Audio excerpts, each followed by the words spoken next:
So hi, I'm Sarah from The Upcoming. Such a pleasure to be with you here in Berlin for the film festival. Me too, thank you. Maybe you could just begin with a brief introduction to this film. What can people expect when they watch Suzume? そうですね、スズメという So it's about a girl called Suzume who travels through present-day Japan by visiting ruins, abandoned places throughout Japan, and who tries to close those doors which hide the negative elements in this world. And I understand it was initially inspired by a natural disaster. Why was this story and this format, the anime genre, the best way for you to explore that incident?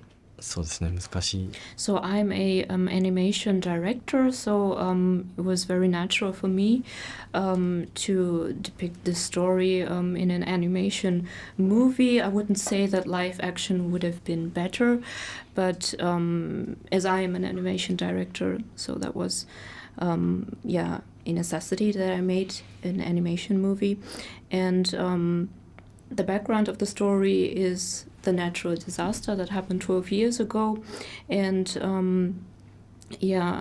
we see in recent years that the number of natural disasters in Japan and also worldwide have increased, and we also see climate change as well, and many natural disasters happening everywhere. So it was a necessity for me to pick up the story.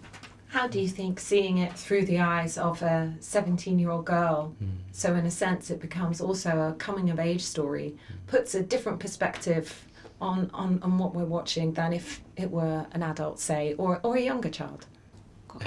そうですね、僕はまずそのアニメ First and foremost, I would say that animation movies are mostly meant for the younger audience. And most of the people that watch my movie are also in a very young age. So Suzume is 70 years old, and she experienced the great East Japan earthquake 12 years ago when she was 5. And I would say that there are many kids like her in Japan who experienced this dreadful disaster when they were very young. And Suzume lives in Kyushu, and also and the other kids who were in Tohoku during that time, most of them also moved to other parts of Japan, which were not affected by the natural disaster. And by creating this movie, I wanted to understand what they went through, what they experienced, and what their lives were, because I myself I wasn't really affected by the tsunami and the earthquake. The film is visually stunning and very immersive and emotive. What's your approach in terms of blending hand-drawn and computer-generated animation? And what do you think it is that distinguishes Japanese anime from, say, animation we see that comes out of Hollywood studios?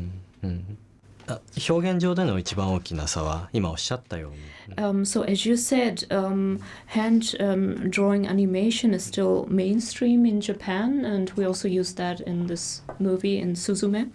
But the parts that are made with 3D CG are increasing. We also use the technique with the chair and the worm in the movie. But I would say that right now hand drawing animation is still very popular in Japan compared to Hollywood. もう一つ大きな違いはその And another big difference is that in the Japanese animation industry, the commercial aspect is not so important as I would say it's more director-centered than commercial-centered. And we also do not have the global market in mind. It's more targeted. It's more targeting the domestic market, and that goes for me as well, because I also first think about the global Japanese audience when I'm making my movies. And it's more important in Japan, I would say, that the director writes the story and thinks about what he wants to depict and tell in his movie or through his movie. I'm out of time, but thank you so much for sharing all that with us, and I really can't wait for everyone else to see this incredible film. Yeah, Thank you for your time. thank you so much.